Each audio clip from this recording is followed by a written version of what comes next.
Irmãos, que a paz de Jesus continue conosco.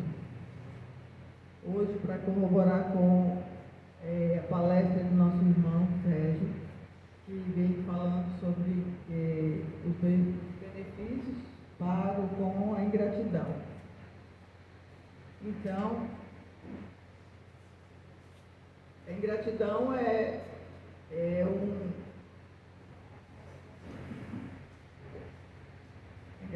a ingratidão é uma coisa que, junto com a injustiça, são coisas que, ao sofrermos, sentimos muito. É uma coisa que realmente machuca muito a nossa alma. Então, para corroborar com o tema hoje da palestra, do livro Caminho, Verdade e Vida,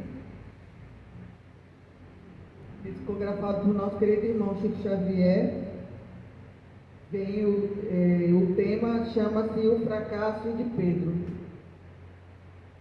Alguém já ouviu falar sobre Pedro? Pedro era um dos apóstolos de Jesus.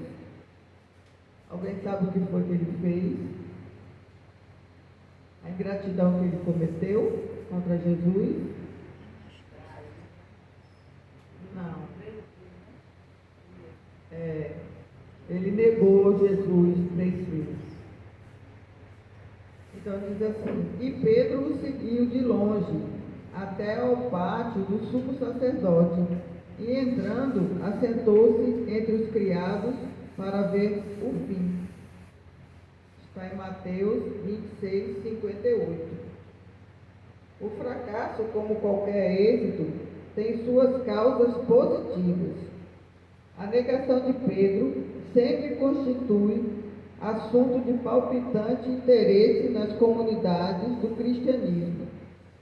Enquadrar-se-ia a queda moral do generoso amigo do mestre num plano de fatalidade, porque se negaria Simão a cooperar com o Senhor em minutos tão difíceis. Útil nesse particular é o exame de sua invigilância. O fracasso do amoroso pescador reside aí dentro, na desatenção para com as advertências recebidas. Grande número de discípulos modernos participam das mesmas negações em razão de continuarem desatendendo. Informa o Evangelho que naquela hora de trabalhos supremos, Simão Pedro seguia o mestre de longe, ficou no pátio do sumo sacerdote e assentou-se entre os criados deste para ver o fim. O fim de quem? O fim de Jesus. Leitura cuidadosa do texto esclarece-nos o entendimento e reconhecemos que ainda hoje muitos amigos do Evangelho prosseguem caindo em suas aspirações e esperanças, por acompanharem o Cristo à distância, receosos de perderem gratificações imediatistas, quando chamados a testemunho importante, demoram-se nas vizinhanças da arena de lutas redentoras, entre os servos das convenções utilitaristas, assestando binóculos de exame, a fim de observarem como será o fim dos serviços alheios. Todos os aprendizes nessas condições naturalmente fracassarão e chorarão amargamente. Graças a Deus. Aqui está dizendo tudo. Da mesma forma que Pedro, na hora suprema, aonde Jesus estava indo ao Calvário, Pedro, um dos seguidores de Cristo, um dos seus maiores discípulos, mais bem amados discípulos de Jesus, o negou 3 vezes e ainda ficou ao longe, vendo toda a humilhação e o sacrifício de Jesus por nós. E isso acontece com muitos de nós. Muitas vezes nós não queremos dar a cara, tá? Nós nos acovardamos e ficamos ao longe, esperando que alguém faça por nós, esperando que alguém se sacrifique por nós, E o que acontece? Ao fracasso. Quem espera que os outros façam, nunca alcança a sua vitória. Quem espera pelo que os outros façam por nós, nunca vai ascender, nunca vai evoluir, nunca vai progredir, nem materialmente, muito menos espiritualmente. Então, o tema desse livro, Caminho, Verdade e Vida, vem nos dizer: não façamos como Pedro, hajamos, façamos e seguimos com Jesus de verdade, porque todos os dias alguém vai para o Calvário. Então chega aquele momento em que Jesus vai perguntar novamente: Pedro, tu me amas? E o que nós vamos dizer a ele? Assim seja, graças a Deus.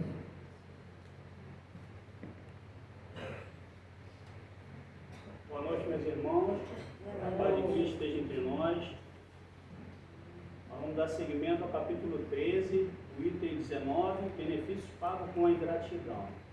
Alguém sabe me dizer por que ainda existe tanta ingratidão nesse mundo que nós vivemos? Por que existe tanta ingratidão? Alguém sabe dizer por quê? Sabe, Yasmin? Você que está escondidinha aí, era para estar aqui na frente.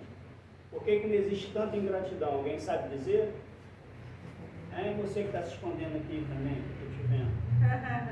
Alguém sabe me dizer por que existe ingratidão? Revolta, rebeldia, o que mais? Tem alguém aqui que é ingrato com a mãe, com o pai? Tem alguém aqui? Não? Graças a Deus. Meus irmãos, é o seguinte, Simão Pedro, quando ele nega Cristo 3 vezes antes do galo cantar, a gente olha isso daí e a gente fica comovido, porque ali estava o mestre, ali estava o nosso guia e modelo. Porém, se nós formos pensar o que aconteceria depois de toda aquela ida até o julgamento de Cristo, aquelas pessoas que estavam ali presentes, tudo aquilo que aconteceu, que findaria na crucificação. A crucificação, se alguém tem ideia como é que era feita a crucificação naquela época? Era uma forma mais cruel que tinha de se executar uma pessoa. Era uma das formas mais cruel que tinha de se executar uma pessoa. Porque ali eles não queriam simplesmente punir aquela pessoa que estava sendo condenada. Eles queriam escarnecer, eles queriam, através do temor do povo, manter o seu domínio. E por isso que Pedro, que convivia e era sob o jugo do Império Romano, ele se acovardou diante da situação que vivia Cristo. Quando foi indagado, ele disse que não conhecia 3 vezes, ainda brigou, ainda xingou, jurou que não conhecia Cristo.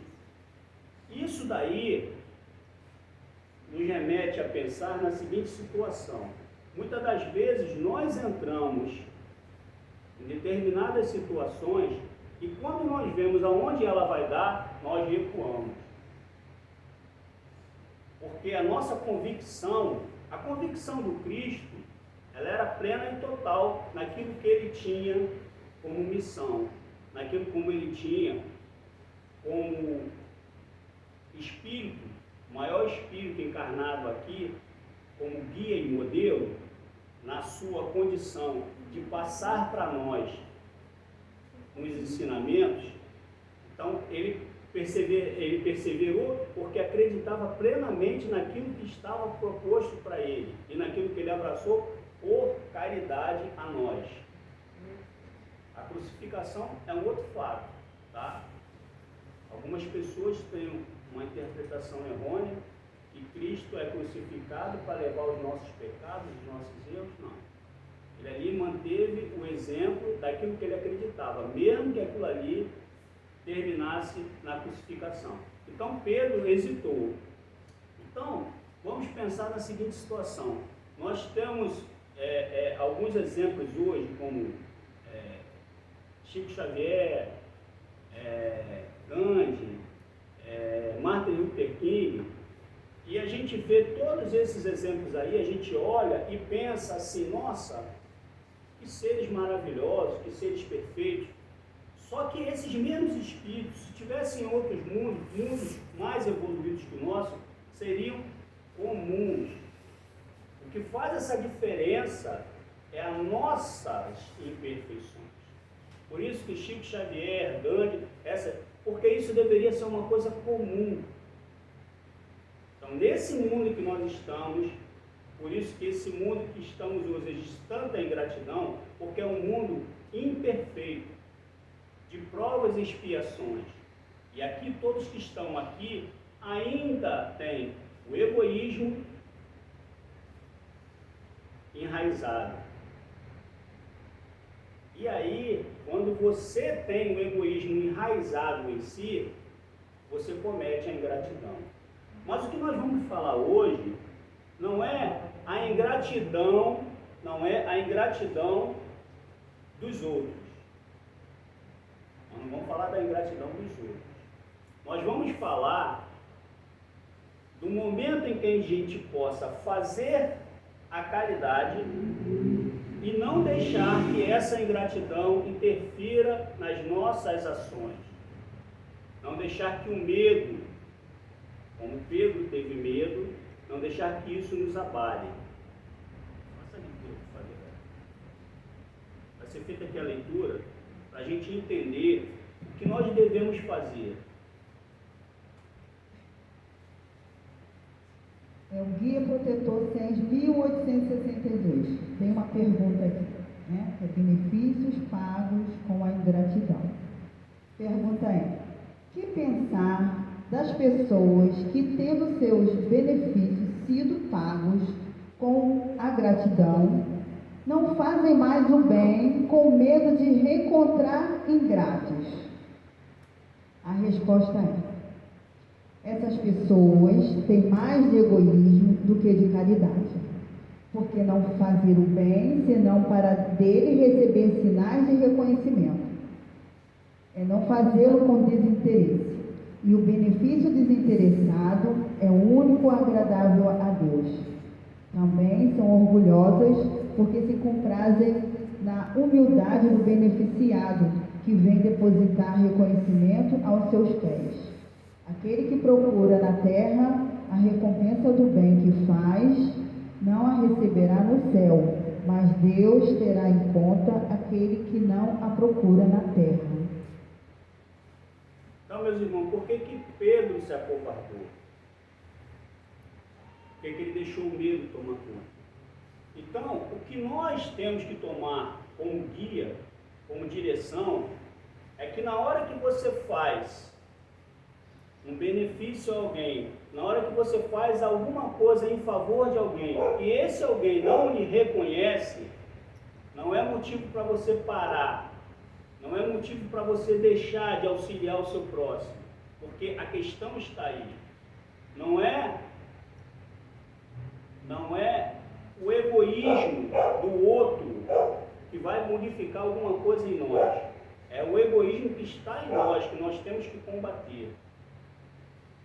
A caridade, ela tem que ser feita porque você acredita nela, sem pensar que você vai ter um retorno daquilo ali. E, infelizmente, naquele momento, Pedro não tinha entendido ainda, mas ele teve medo, porque é normal. É normal nós termos medo, principalmente quando nós não temos convicção daquilo que estamos buscando e para que estamos aqui. Então, não vamos dizer que a gente não se acovardaria naquele momento ali, que a gente não teria medo. Porque O cenário ali era muito triste, mesmo porque as pessoas ficavam penduradas na cidade. E quem passava via aquela situação. Então, depois ele pediu para ser crucificado.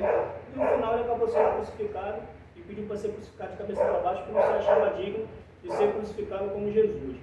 Então, o que eu quero dizer a vocês, no Evangelho de Lucas diz assim, ele diz que podemos e devemos pedir, mas acima de tudo, saibamos ser agradecidos. Ou seja, nós podemos e devemos pedir, mas devemos saber ser gratos. Não tem problema nenhum no momento da aflição você recorrer a qualquer pessoa, um amigo, ou a doutrina, ou o que quer que seja, não há problema nisso. Mas tem que saber também ser grato. Agora, o que interessa para nós? Se não foi grato, você vai parar? Você não vai parar. Porque aí o problema não é seu, o problema está com o outro. Certo? A ingratidão, é interessante, isso é um estudo, tá? A ingratidão produz uma toxina que envenena o corpo. Assim como o ódio, como o rancor, como o pessimismo, ela produz, a ingratidão produz uma toxina. Tá? Jesus, entre várias parábolas, tem uma que eu acho muito interessante de falar, que é a parábola do bom samaritano, que ela mostra bem a questão de você servir ao próximo, independente daquilo que você é, da fé que você professa, ou do título que você tem. Na parábola do bom samaritano, aquele que teoricamente seria o menos capacitado para auxiliar na visão dos homens, tá? O próximo foi o que se propôs, porque os samaritanos eram vistos como um povo indigno, enfim. E os sacerdotes que passou ali eram pessoas, né, que tinham um certo destaque dentro da religião, tinham conhecimento da religião, enfim. E foi lido o guia protetor do Evangelho segundo o Espiritismo, tá?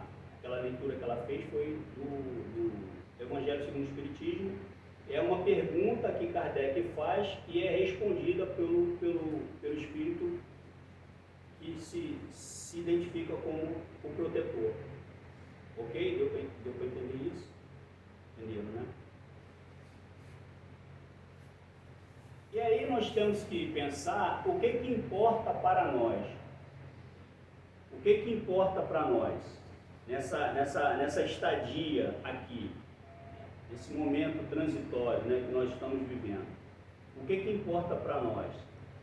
Porque se você faz a caridade a alguém e essa pessoa lhe retribui com a ingratidão e você para de praticar a caridade, é como, vamos pegar um exemplo aqui, como uma pessoa começa a fazer uma dieta, começa a ir para a academia, e ali ela vai e tal, vai tendo uma vida mais saudável, aí chega um determinado ponto, ela se chateia, se aborrece e tal, não vou mais. Quando ela vai voltar novamente, ela vai sentir dificuldades, muitas dificuldades. E assim é a caridade, podem acreditar. Quando você está envolvido em um trabalho que você está no dia a dia ali, você tem o auxílio da espiritualidade toda a seu favor, e você está ali trabalhando. Quando você começa a deixar de mão esse trabalho, obviamente a espiritualidade não vai ficar parada ali esperando, poxa, será que o irmão hoje vai? Será que o irmão hoje quer fazer? Será que o irmão vai auxiliar? Isso eu estou falando em todas as religiões, tá? Estou citando só o espiritismo. Eles não vão ficar esperando, porque eles têm milhares de coisas para fazer. Então, se você acorda hoje assim, batendo na sua porta, não, isso aí eu não vou atender não, porque ontem eu já fiquei até tarde. Aí você vai deixando, e você para, mas também o pessoal é tudo ingrato, a gente ajuda, o pessoal não sai. Aí você para você voltar é mais difícil. Porque, primeiro, aqueles espíritos que estavam ali no trabalho e podem acreditar que eles existem, eles não vão ficar esperando você. Na hora que você para também, eles vão se afastar. Assim somos nós, encarnados, assim é a espiritualidade. Eles vão dar sequência àquilo que eles têm que fazer. Eles vão buscar outros irmãos encarnados para o auxílio ao próximo. Que esse auxílio ele vem do plano espiritual, mas ele tem que ter a ligação com o plano material. Porque as coisas acontecem aqui e é necessário que o movimento seja feito aqui. A gente não pode ficar esperando em que o auxílio chegue do céu sem que haja trabalho aqui nesse plano. Como é que vai acontecer isso? Vem de lá e aqui não acontece nada, aqui tem que acontecer alguma coisa. E essa coisa acontece com nós. Então, a grande questão aqui que se diz é que quando você larga de fazer o seu trabalho, o seu auxílio ao próximo, devido à ingratidão, na verdade, é pelo seu orgulho. Na verdade, é pelo seu egoísmo. Porque orgulho e egoísmo, eles andam juntos. São irmãos. Orgulho e egoísmo. Assim como onde há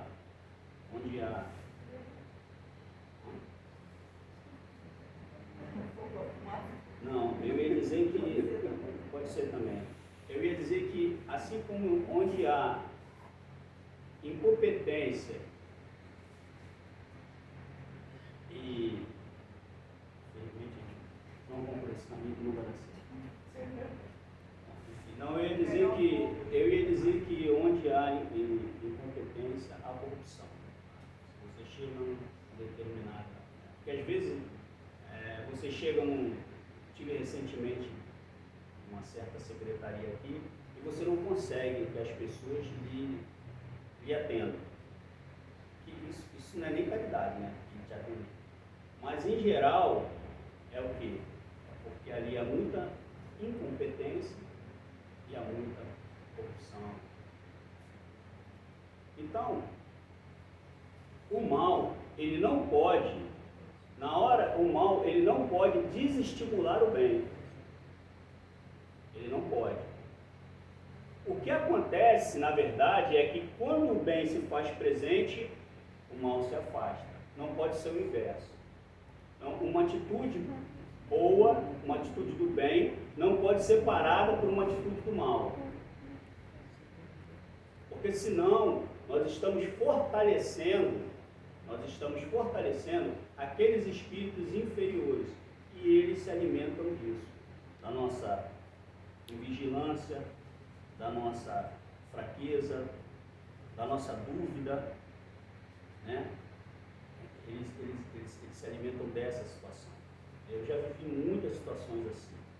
Então, o nosso medo principalmente, eles se alimentam. A gente tem um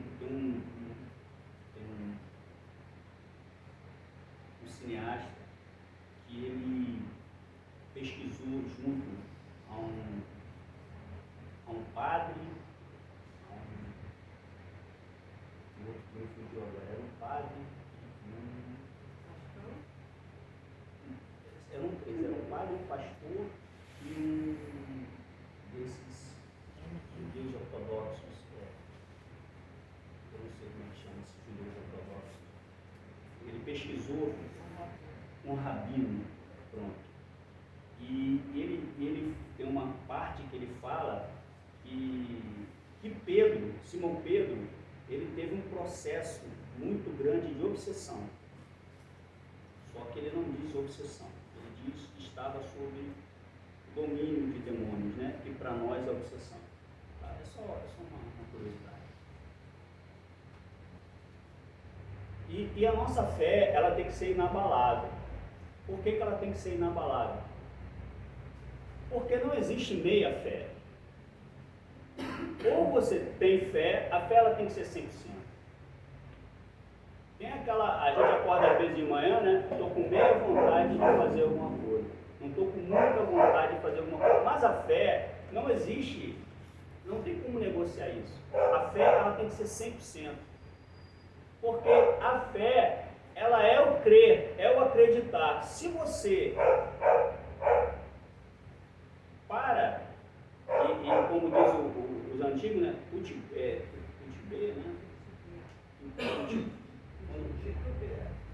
Utibear, né? Então não é fé, porque a fé ela é uma convicção. Você não para botar um pé lá, um pé cá. Então essa fé ela tem que ser inabalável.